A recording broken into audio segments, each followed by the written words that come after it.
오늘 우리에게 주신 하나님의 말씀은 시편 42편 1절에서 5절 말씀입니다. 하나님, 사슴이 시냇물 바닥에서 물을 찾아 헐떡이듯이 내 영혼이 주님을 찾아 헐떡입니다. 내 영혼이 하나님, 곧 살아계신 하나님을 갈망하니 내가 언제 하나님께로 나아가 그 얼굴을 배울 수 있을까?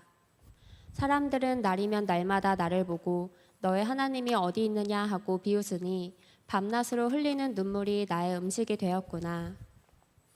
기쁜 감사의 노랫소리와 축제의 함성과 함께 내가 무리들을 하나님의 집으로 인도하면서 그 장막으로 들어가곤 했던 일들을 지금 내가 기억하고 내 가슴이 미어지는구나. 내 영혼아, 내가 어찌하여 그렇게 낙심하며 어찌하여 그렇게 괴로워하느냐. 너는 하나님을 기다려라. 이제 내가 나의 구원자, 나의 하나님을 또다시 찬양하련다. 아멘. 아멘. 네, 아까 회장님 광고했는데 제가 추가로 두 가지 다시 한번 말씀드리겠습니다. 끝나고 나면은 지하에 내려가면은 오늘 바자회 한다고 음식들이 준비되어 있어요. 목장 모임을 그곳에서 하셔도 됩니다. 그리고 필요한 음식을 드시면서 청년이라고 젊은이에서 왔어요. 아마 알고 계시긴 하겠지만 말씀을 드리고 그냥 드시면 돼요.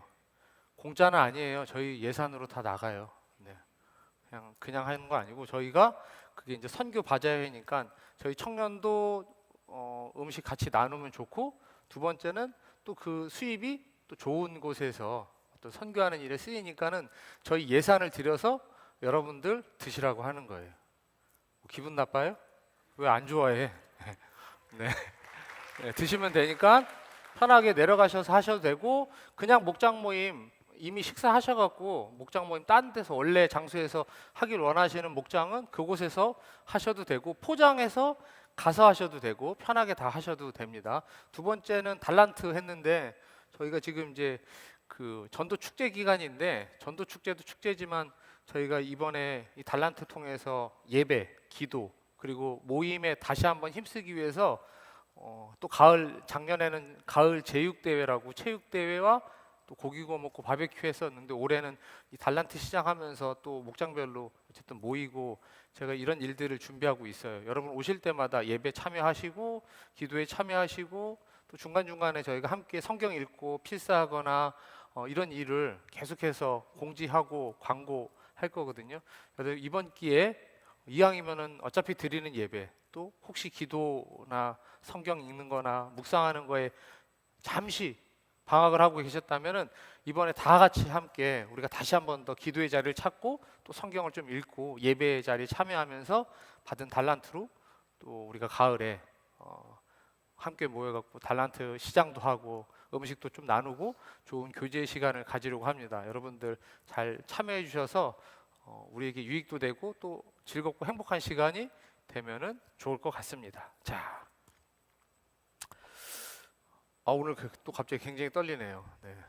오늘 긴장을 하는 이유가 오늘 이제 몇몇 처음 보는 분들이 몇 분 오셨어요. 뭐 예를 들면 여기 제철 형제 여자친구 곧 아내 될 분도 오셨지, 원영이네 뭐 누님도 오셨지, 이제 몰라갖고 이제 모르는 분들이 오셔갖고, 근데 이제 외국 분도 오셨지. 외국 분이 오시면 제가 영어도 못하지만 안 되고 한국말도 잘 못하겠어요. 갑자기 어떻게 말해야 될지 모르는데, 하필이면 오늘 또 바자회라고 2층에 여러분들 모르겠지만 권사님들이 갑자기 오셔갖고 부담돼서 나가시라고 할 수도 없고 큰일 났어요. 제가 그래서 지금 막 아까 저희 청년들이랑 큰일이다 이거, 안 그래도 이게 막 떨리는데 지금 처음 온 분들 막 외국분 막 권사님들 계시니까 제가 어떻게 잘 말씀을 나눠야 될 텐데 굉장히 떨리는 마음으로 어쨌든 섰습니다. 자, 오늘부터 지난주까지 우리가 8복 8번 나눴어요. 오늘부터는 뭐 할 거냐면은 우리의 기본 신앙을 처음부터 좀 다지는 말씀들을 한 5번 정도 나누려고 합니다. 그래서 오늘 첫 번째는 하나님을 찾는 것에 관해서 이야기를 하려고 해요. 여러분들 어제 오늘까지 풍물축제하고 바자회 교회에서도 하잖아요. 사람들 엄청 많더라고요. 우리 청년들도 많이 이제 즐기고 다니시는 것 같아요. 인스타에 막 올라오기도 하고 사람 어마어마하게 많은데, 여러분들만큼 기대했던 사람이 있습니다. 누구냐면 저희 큰아들이에요. 저희 주영이는 풍물 축제 하면은 바이킹 타야 되고 탕후루 먹어야 되고 또 이 풍선 터트리기 해서 그 말랑말랑거리는 젤리 같은 장난감 있잖아요. 그거 뭐지? 말랑이라고 그러나? 뭐 어쨌든 그것도 이제 받아야 되고, 그리고 이제 또 한 가지는 뭐냐면은 바자회 할 때 음식이 굉장히 많이 준비되어 있잖아요. 저에게 계속 바자회 음식이 뭐냐? 배치도를 빨리 갖고 와라. 그리고 엄마한테 나한테 얼마를 줄 수 있냐? 그 자기는 계획을 세웠어요. 엄마한테 돈은 10,000원을 받으면 여기서 닭강정을 먹고 뭘 먹고 저기 나가서 바이킹 타고 풍선 터트린 다음에 뭐 탕후루 사 먹고 뭐 이거를 쫙 짜놨어요. 근데 굉장히 안타깝게 지금 독감에 걸려서 집안에 격리 중에 있습니다.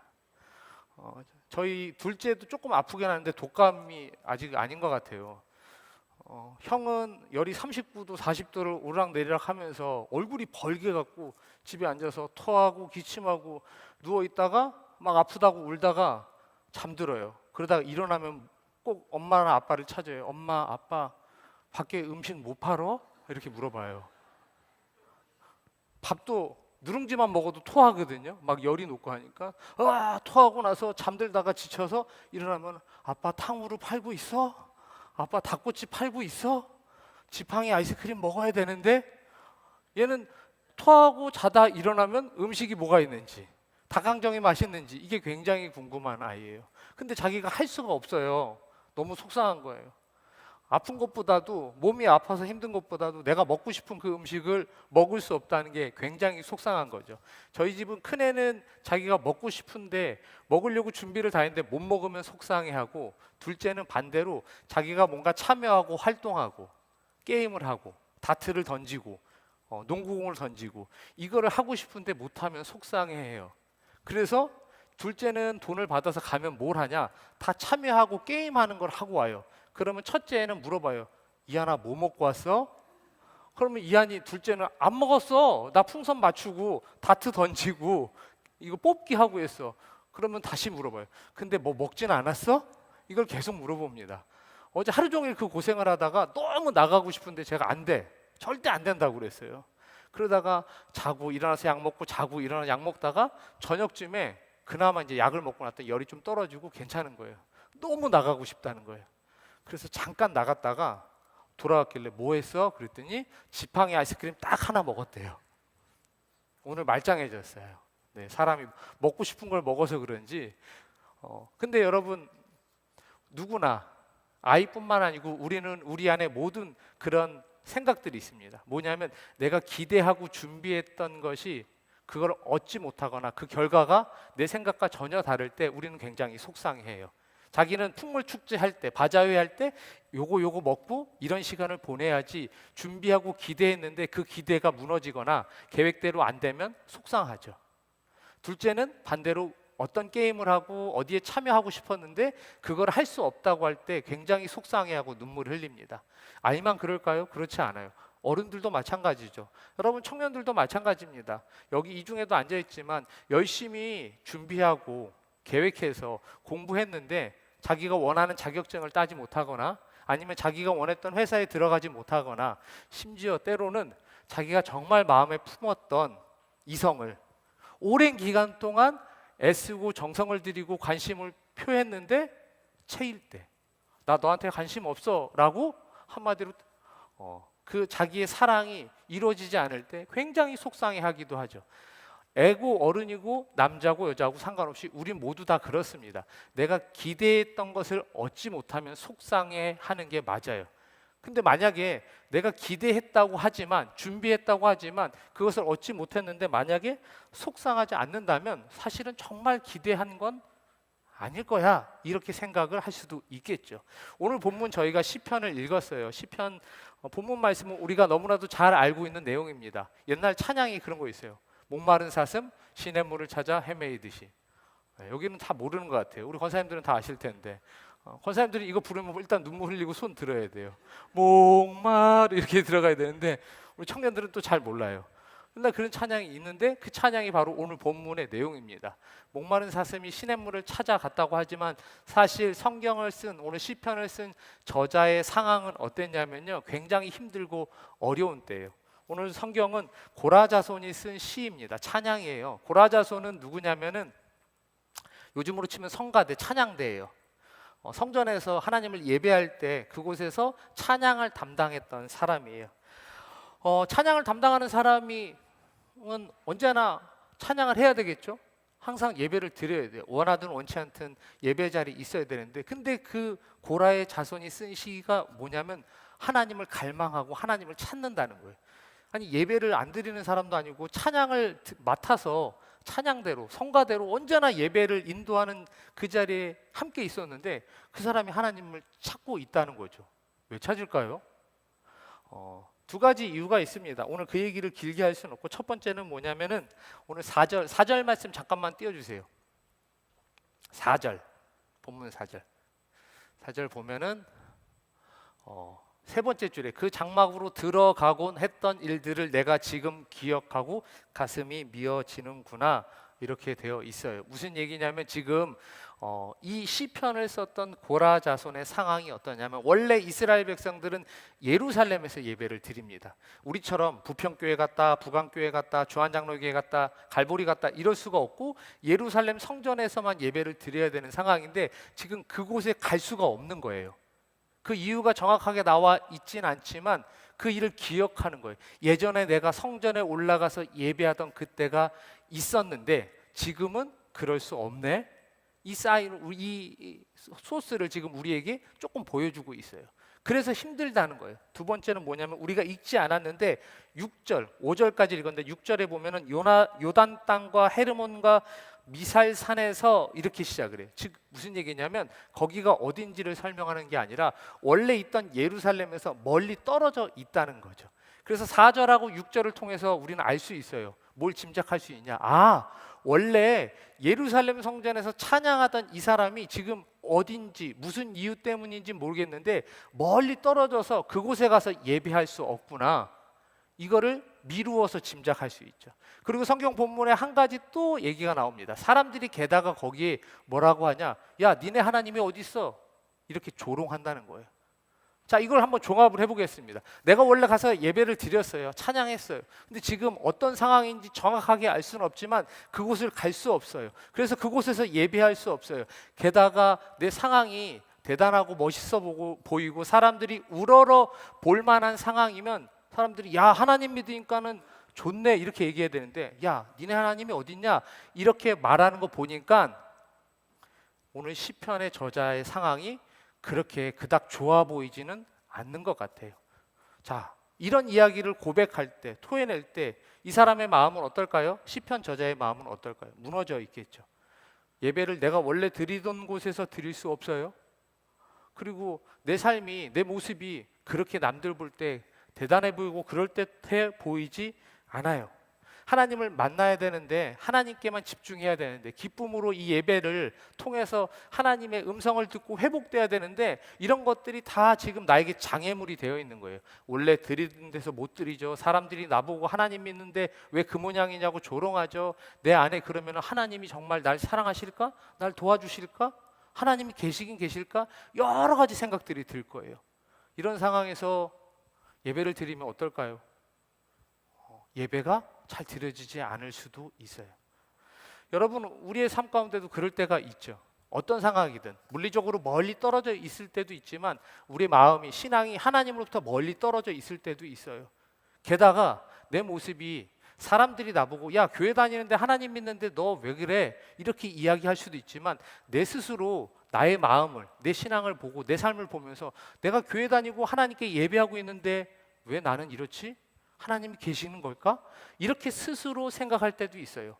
그게 외부적인 환경이든 내부적으로 내 스스로 어려웠던, 분명한 거 하나는 지금 시편의 저자는 하나님을 찾고 있긴 하지만 반대로 하나님을 찾는 이유는 내 안에 하나님이 계시는 게 안 느껴진다는 거죠.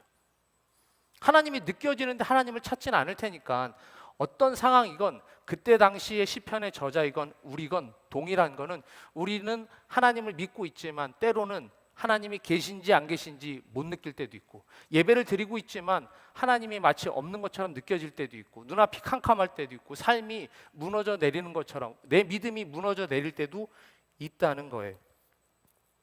그래서 이 시편의 저자가 힘들고 답답하고 어려우니까 오늘 시편에서 뭐라고 이야기하고 있냐? 내가 예배를 통해서 이런 것들이 회복돼야 되는데, 예배를 드리면 기쁨이 넘치고 다시 내 안에 소망이 생기고 살아갈 힘이 생겨야 되는데 그렇지 않으니까 사람들이 이야기하고 스스로 내 삶을 바라볼 때 내가 절망되고 포기하고 싶고 너무나도 슬프고 우울하고 하니까는 스스로에게 얘기하는 거예요. 정신 차려야 돼.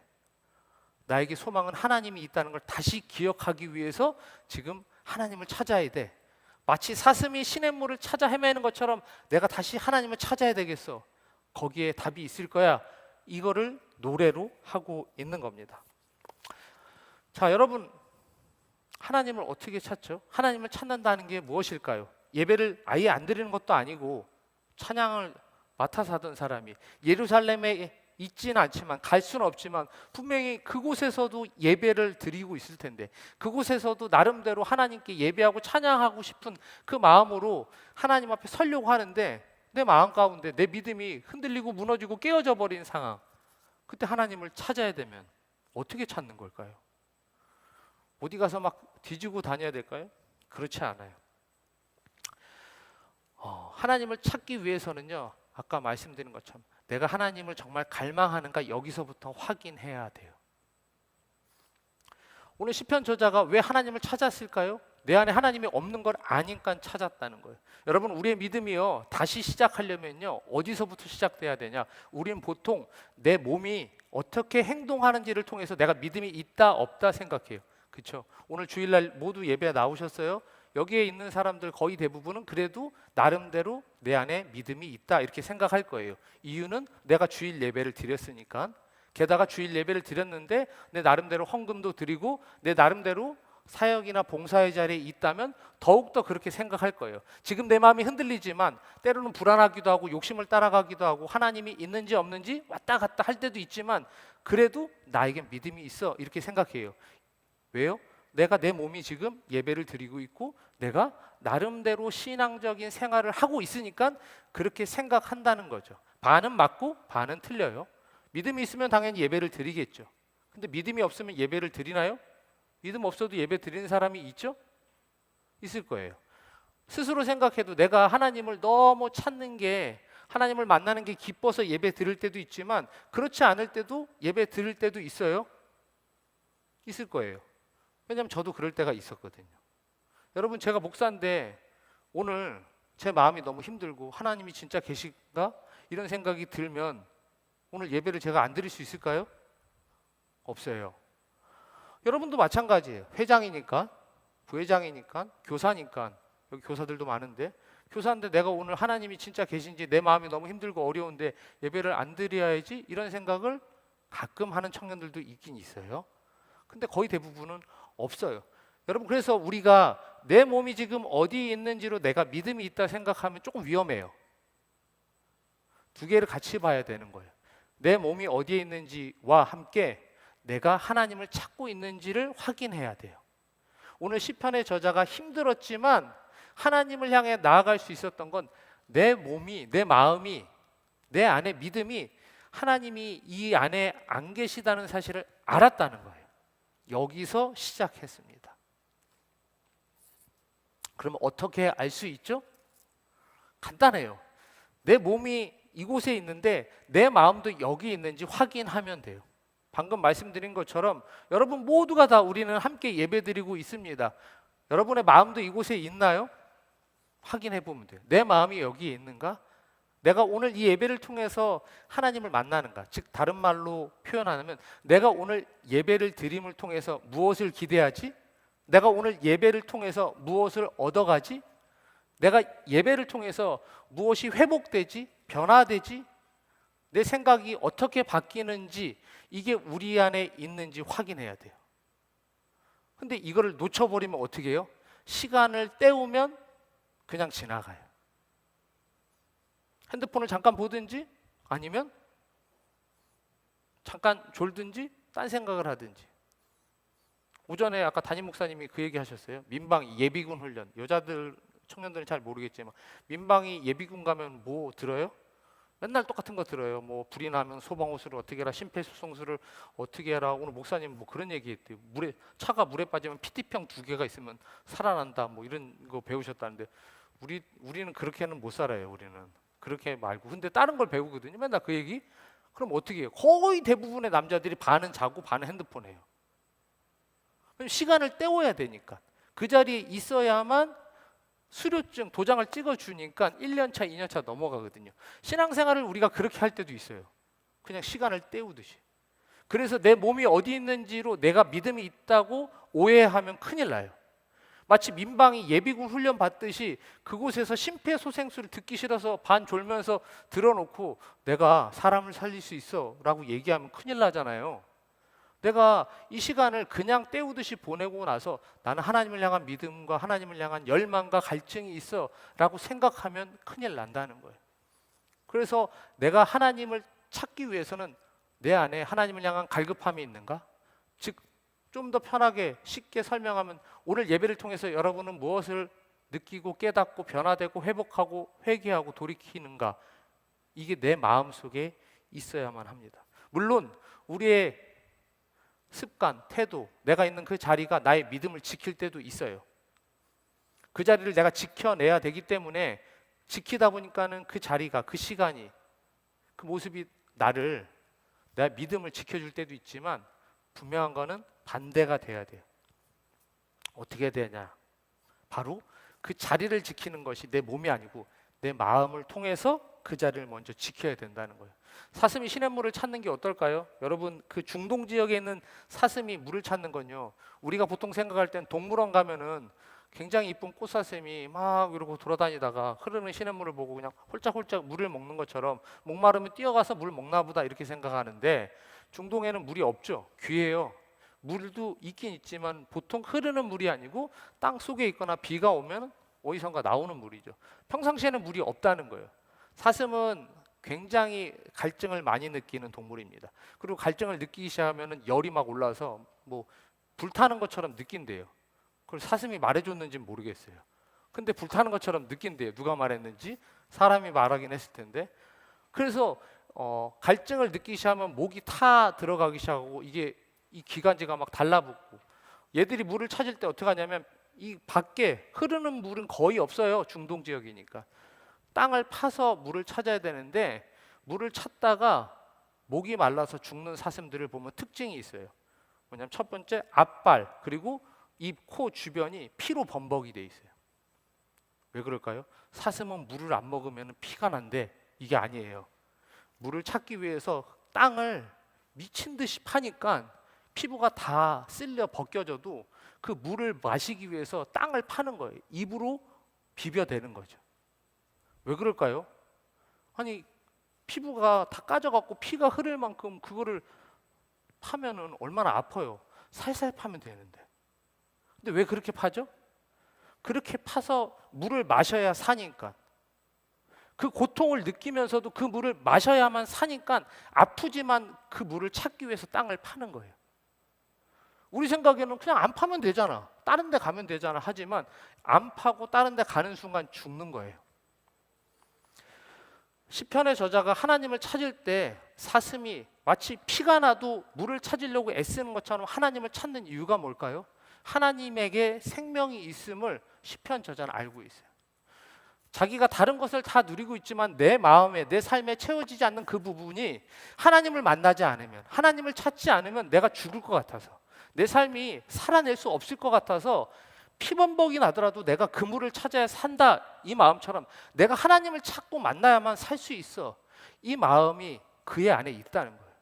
이걸 성경에서는 믿음이라고 말합니다. 여러분, 믿음은요 그냥 살살 산보하듯이, 아니면은 그냥 어디 구경 다니다가 목마르면 약수터에서 물 먹는 정도가 믿음이 아니에요. 성경에서 말하는 믿음은 뭐냐? 내가 그것을 못 찾으면 죽는다는 갈급함으로, 즉 그 안에 내 모든 삶에 피로가 있음을 깨닫고 그것을 얻기 위해서 모든 것이 다 피범벅이 되고 때로는 나에게 상처가 남는다 하더라도 이거를 얻기 위해서 달려드는 게 믿음이라고 해요. 그래서 예수님께서 뭐라고 말씀하시죠? 천국은 마치 밭에 감추인 보화처럼 그 밭에 있는 보물이 있는 걸 알면 내가 있는 모든 것을 다 팔아서라도 그것을 사야만 된다고 예수님께서 말씀하신 이유가 바로 그 이유입니다. 여러분, 하나님을 어떻게 만나요? 산책하듯이 그냥 왔다 갔다 하다 우연히 만나요? 지나가다 보니까 반갑네? 풍물축제 가다 보면 만나요? 보니까는 저도 어제 이렇게 지나가다가 만났어요. 옛날에 우리 교회 다니다 지금 교회 안 나온 애들, 아니면 옛날에 우리 교회 다니다가 다른 교회를 갔던 애들 있어요. 다른 교회 시집 가서 갔던 애들 오늘도 바자회 하는데 왔더라고요. 음식 사러. 우연히 만나요. 근데 여러분, 하나님을 우리가 우연히 만나나요? 우연히 만날 때도 있죠. 하나님께서 특별히 하나님을 찾지 않아도 다가가서 특별한 계획으로 하나님이 만나 주실 때도 있지만, 사실 성경에선 그렇게 이야기하지 않아요. 우리가 하나님을 만나는 건 내가 몸이 여기 있다고 그냥 만나는 게 아니라 하나님을 간절히 찾아야 돼요. 잠언 8장 17절 말씀 띄워주세요. 같이 한번 읽겠습니다. 같이 읽습니다. 시작. 나는 나를 사랑하는 사람을 사랑하며 나를 간절히 찾는 사람을 만나준다. 아멘. 여러분, 왜 저런 말씀을 하셨을까요? 우리의 삶이 그래요. 우리의 신앙도 마찬가지고, 무엇을 얻으려면요, 그곳에 인내, 끈기, 도전, 버텨내고 내 것을 포기하는 그 무언가가 분명히 있어야만 해요. 간절함은 포기하지 않게 해요. 연애할 때, 제가 어제도 목자 교육할 때 그런 얘기했어요. 연애하잖아요. 누구랑 결혼해요? 누구랑 결혼할까? 제일 사랑하는 사람? 다 사랑하지. 사랑은 그때그때마다. 그렇잖아요. 한 번에 만나는 건 아니니까. 만날 때마다 제일 사랑하는 사람하고 만나요. 근데 헤어지고 나면 또 다른 사람 만나면 그 사람을 제일 사랑하죠. 그래서 사랑하는 사람하고 결혼하는 게 아니에요.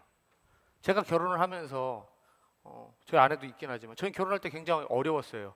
뭐가 어려웠냐면 반대해서 5년 동안 반대하셨거든요. 그래서 제가 4년 5년 정도 됐을 때 고민했어요. 그만둬야 되나? 왜냐면 너무 힘들었거든요. 근데 저희 아내가 제 매력에 빠져갖고 헤어나오지를 못하는 거예요. 왜 비웃지?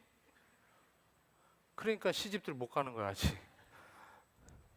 그래서 저희 아내가 저를 잡아줬어요. 그리고 제가 깨달았어요. 사랑하는 사람은 포기하지 않는구나. 여러분, 사랑은요, 뜨겁게 사랑하는 게 아니고요, 사랑은 책임지는 거예요. 포기하지 않는 거예요. 끝까지 붙잡는 거예요. 왜요? 그 간절함을 통해서 어떤 열매들이 나타나요. 근데 연애하다가 왜 헤어져요? 자존심 때문에. 포기해요. 아무리 사랑해도요, 포기해버려요. 그냥 힘들면 포기해요. 나랑 안 맞아, 포기해요. 헤어져요. 뭐가 안 맞아? 이게 안 맞아, 저게 안 맞아. 싸워서 자존심 상하면, 아니면 이것 때문에 저것 때문에 다 포기해요. 그럼 누구랑 결혼해요? 끝까지 포기하지 않고 나의 것을 내려놓고 내 것을 포기하고 끝까지 붙드는 사람, 신뢰하는 사람, 포기하지 않는 그 사람 안에서 사랑이 이루어져요. 그 사람하고 결혼해요. 그래서 원영이하고 이제 찬이도 결혼할 텐데 서로가 서로를 향해서 포기하고 끝까지 신뢰하니까 결혼할 수 있어요. 근데 포기가 안 되는 게 생기잖아요. 와, 나 이거 도저히 양보 못해. 이거 생기는 순간 결국은 헤어져요. 부모님이 자녀를 어떻게 사랑해요? 포기하지 않아요. 힘들죠. 자식 키워보면 알 거예요. 우리 이제 권사님들은 아실 거예요. 이게 연인 같았으면 벌써 12번도 더 헤어졌어야 돼. 말을 안 들어먹으니까, 기분 나쁘니까, 화딱지가 나니까 헤어지고 싶어요. 진짜 너는 너대로 살아라, 아빠는 아빠대로 살고 싶다, 이러고 싶죠. 근데 그럴 수 없어요. 왜? 포기할 수 없는 관계니까. 하나님이 우리를 어떻게 사랑하세요? 포기하지 않으세요. 여러분, 세상 나갔다가 하나님 없다고 나가면 하나님이 우리를 포기하나요? 포기하지 않아요. 끝까지 계속 다시 찾아오고 다시 찾아오고 다시 돌이키길 원하고, 그렇게 나갔다 들었다 수십 번을 왔다 갔다 해도 그 정도면은 부모여도 야 이제 너 맘대로 해라 이럴 판인데, 우리 하나님은 포기하지 않으세요. 끝까지 기다리세요. 여러분, 우리가 그럼 하나님을 만나려면 어떻게 해요? 우리가 하나님을 끝까지 할 수는 없지만 최소한 최선을 다해야죠. 하나님을 만나기 위해서. 그냥 우연히 지나가다 왔다 갔다 하다 자리 지키고 시간 때우다 우연히 만나는 하나님이 아니라, 하나님은, 부모님이 우리를 그렇게 사랑해 주시는 것처럼 하나님과의 관계를 이어가기 위해서, 하나님과의 관계가 회복되기 위해선 내 것을 내려놓고 피부가 상하더라도 그 물을 찾아야만 사는 것처럼 내 삶이 하나님을 찾기 위해서 내 것을, 내 시간을 내려놓고, 내 물질을 내려놓고, 내 욕심을 내려놓고, 내 계획이 때로는 이루어지지 않더라도 그 하나님을 만나기 위해서 간절히 기다리는 그 사람의, 오늘 성경에서는 간절히 하나님을 찾으면 만나 주신다. 왜? 포기하지 않는 하나님이시니까 우리가 찾으면 하나님은 당연히 만나 주시겠죠. 로마서 8장 39절 말씀 같이 한번 읽겠습니다. 시작. 높음도 깊음도 그 밖에 어떤 피조물도 우리를 우리 주 예수 그리스도 안에 있는 하나님의 사랑에서 끊을 수 없습니다. 아멘. 아멘. 그 무엇도 우리를 하나님의 사랑에서 끊어낼 수 없어요. 근데 하나님의 사랑으로부터 끊어지는 방법, 유일한 방법이 하나. 내가 하나님을 찾지 않으면, 내가 하나님 앞에 나아가지 않으면, 내가 하나님을 인정하지 않으면, 신뢰하지 않으면, 하나님을 만나길 거부하면 하나님이 아무리 내 마음 가운데서 마음의 문을 두드리고 아무리 말씀하시고 아무리 품으시려고 해도 그 사랑이 끊어져요. 여러분, 하나님을 어떻게 찾죠? 이미 우리는 다 여기서 예배드리고 있어요. 처음 말씀드린 것처럼. 오늘 시편 저자는 스스로 이야기해요. 정신 차리자. 내 영혼아 정신 차리자. 왜 낙심하고 불안해하냐? 내가 예배를 드리는데도 불구하고 내 마음이 하나님을 만나지 못하고, 내가 예배를 드리는데도 불구하고 하나님께 주시는 은혜를 누리지 못하고 회복되지 못할 때 그냥 안 되나 보다 시간을 때우고 세상의 방법으로 그 마음을, 그 삶을 위로하고 회복하려고 세상으로 뛰쳐나가는 게 아니라 그 자리에 서서 스스로에게 다시 다짐하는 거예요. 정신 차리자. 소망이 어딘지 다시 확인하자. 하나님을 다시 찾아야지. 자기에게 하는 이야기예요. 말씀 정리하겠습니다.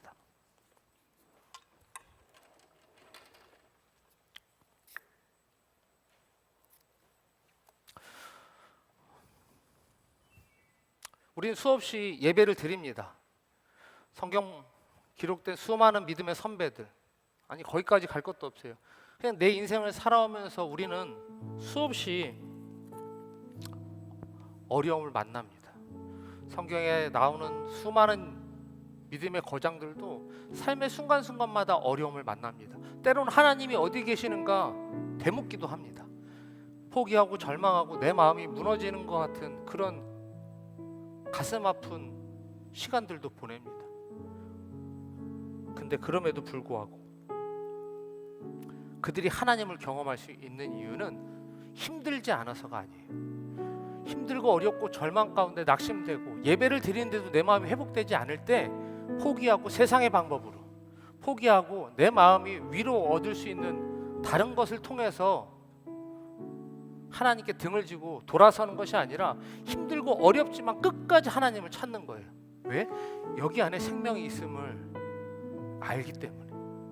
여러분, 오늘 우리는 예배를 드립니다. 이 얘기는 뭐냐? 우리가 믿는 하나님이, 우리가 예배하는 그 하나님이 우리에게 생명 되시고 우리의 모든 것을 책임져 주시는 하나님이라는 것을 우리는 다 믿음으로 고백하기 때문에 이 자리에 나와 있는 거예요. 그러면 이 자리에 나왔지만 여전히 하나님과의 관계가 회복되지 않고 여전히 내 삶이 캄캄하고 안타깝고 내 마음이 힘들고 무너지고 있다면 여기까지 나왔는데 여기서 하나님을 만나서 하나님 안에서 다시 산 소망과 새로운 꿈을 꾸고 비전을 찾아가야지.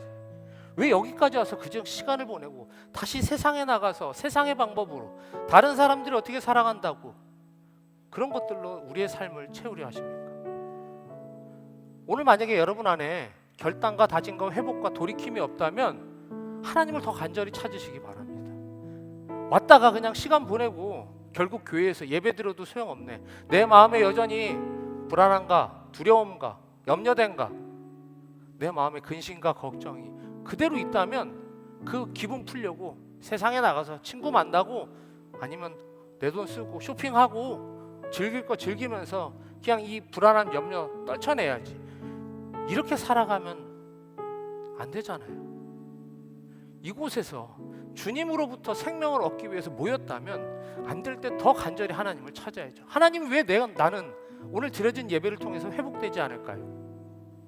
나는 왜 여전히 기도하고 있는데도 내 마음 가운데 해결되지 않는 이 무거운 짐들이 있을까요? 왜 내 마음은 여전히 불안하고 염려될까요?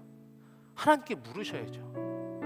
그 시간이, 그 노력이 때로는 피부가 까지는 것처럼 힘들고 어렵더라도 여기에 생명이 있으면 내 피부가 찢어지는 한이 있더라도 포기하지 않는 날 향한 계획을 갖고 계신 그 하나님을 만날 때까지 여러분 무릎 꿇고 하나님 앞에 나아가시기 바랍니다. 그때 그 하나님을 만날 때 그 하나님이 주시는 생명을 경험할 때 세상이 줄 수 없는 진정한 위로와 평안과 참된 기쁨을 여러분 누리실 수 있을 거예요. 부디 저와 여러분이 어려움을 피할 수는 없겠지만 어떤 어려움을 만나더라도 어떤 절망적인 상황 가운데 있더라도 주님 앞에 기도함으로 하나님을 간절히 찾음으로 만나주시고 우리를 회복해 하시고 생명 주시는 그 하나님의 은혜를 다시 꼭 찾아가시는 주의 귀한 자녀들 되시길 주의 이름으로 간절히 축복합니다.